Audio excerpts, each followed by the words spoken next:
Welcome. August 5th exam is almost upon us. This is the prediction video. Let's get started. So when talking about speaking, here are 10 cue cards that I'm going to talk about that you need to focus on for this exam, okay? The first one is talk about an expensive gift you would like to give to someone. So, here you want to give basically a story about how you gave a gift to someone and why it was important. And of course, it has to be an expensive gift. So it could be anything really. Talk about that. Talk about why you gave the gift, what it meant to you, who the person was, what your relationship with them was like, and what was the occasion for you to give that gift. So there you go. That's number one. Now, number two, talk about a complaint you made that was resolved to your satisfaction. Now, here, when we're talking about complaints, it's more about your frustrations. Talk about the situation that led to the complaint, what made you go through that, and of course, who helped you, and how did they help you, and how you felt after, the entire thing was resolved. Those are some things you might want to talk about in this cue card. Now, number three, this is more so about describe an advertisement that you saw and you didn't like.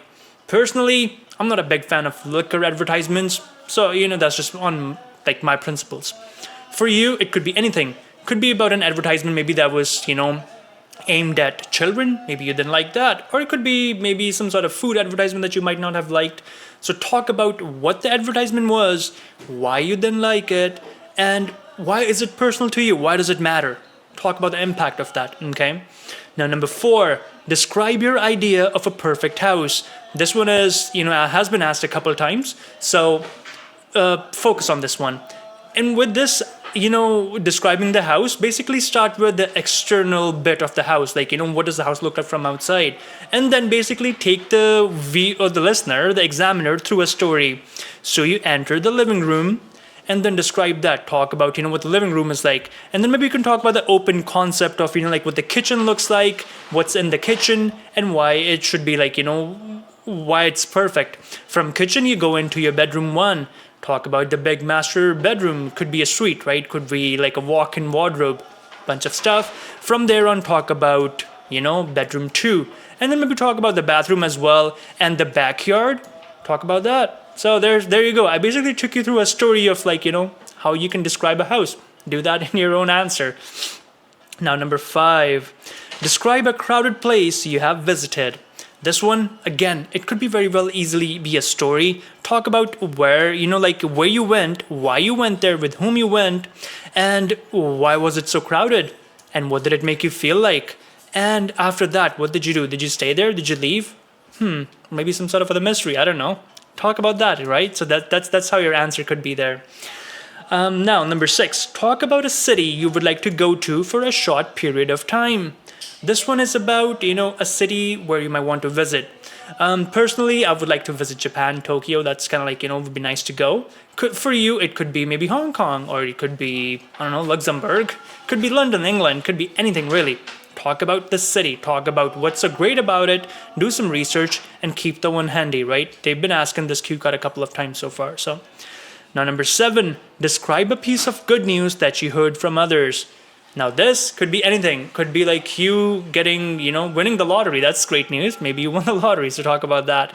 Or maybe it could be news about, maybe that your friend is back in town who had left a long time ago.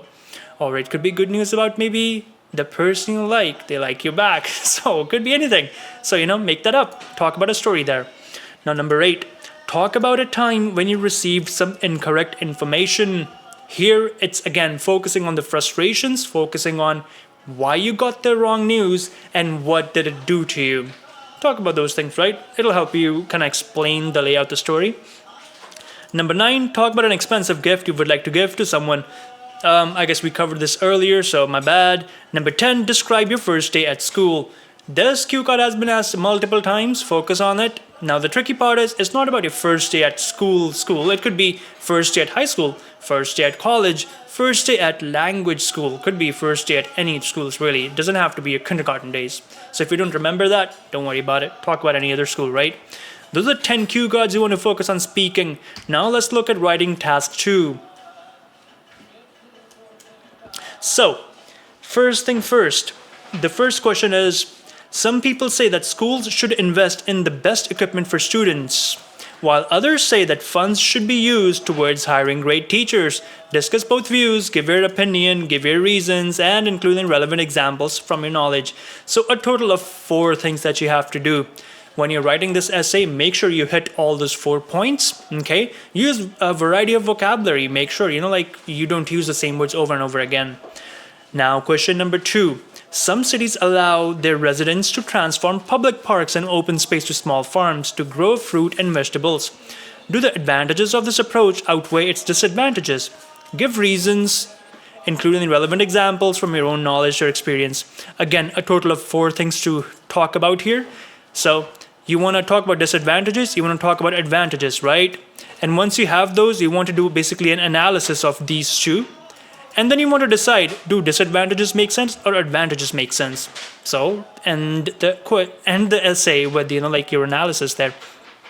So, there you go. I just taught you how you can do this one. Now, number 3. Some people believe that if a child commits a crime, he or she should be punished, while others think it's the child parents who should be punished. Discuss both views, give your opinion, give reasons for your answer, include relevant examples, etc. So, a total of 4 things you gotta do. Make sure those are covered. And of course, discuss both the views, right? You want to talk about should the child be punished or should the parents be punished or should neither be punished? Talk about the views and then of course hit all the things that have been asked of you. Now, number 4. In many countries, students' concentration in the classroom has decreased. What are the reasons for this? What are some possible solutions? Give reasons for your answers and include relevant examples, your own knowledge or experience. So, here, what you want to really focus on is, first, give the reasons why the concentration is on the decline here, right?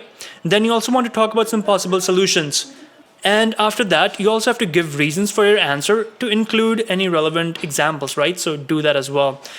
Make sure when you're writing this essay, you have your intro, your BP1, BP2, and your conclusion so that the format is correct. Hit that out, okay? And finally, number 5. It is more important for school children to learn about local history than world history. To what extent do you agree or disagree? Give reasons for your answer, including relevant examples from your own knowledge or experience. Total of 4 things you gotta talk about here. Don't miss anything, okay? And of course, keep your ideas coherent. Make the information flow one after the another. And use the format that we just spoke about. Introduction, BP1, BP2, and conclusion. So, there's that. Now let's talk about reading a little bit. So again, difficulty is going to be medium. And when we talk about the question types you want to focus on, these are the 6 ones. Focus on fill-ups, MCQs, match the information, long MCQs, selection of letters, and true, false, not given, and not given. So there you go. When doing true, false, not given, the technique is simple. First, read the question. Second, look at your options. Then start skimming and scanning. Find the location in the passage where the answer might be. And then after that, do some reading there, careful reading. And once you do that, compare the answers with the question and see if it's true, false, or not given. Boom, there you go. And you've done your answer. Some things you might want to focus on with reading, again, time management, that's essential. I beat on it every time, so manage your time carefully. Skimming, scanning, and keyword selection, these 3 techniques will save your life. Practice them as much as you can, even though the exam's just a few weeks out. Focus on these 3 techniques. And careful reading. You have to read carefully when you're comparing information, the question versus what's in the passage. You need to be able to understand if it's true or false or not given, right? And finally, marking. So, create basically, you can circle words, you can underline them, you can point at them, you can do crosses on them. Just basically make a map of what you're reading, because when you're flipping pages, when you're looking at different things, sometimes you lose information and you have to spend time to looking for that again. Don't let that happen. So there you go. That's basically the prediction video, some tips and tricks that you can use. If you have any friends who are struggling with this stuff, hey, share this video with them. They'll find it useful, and I'm sure, they'll learn something new here. And if you have any questions, drop them in the comments. I'll be in touch with you on that one. Well, best of luck with your exam. I'll see you in the next one. See ya.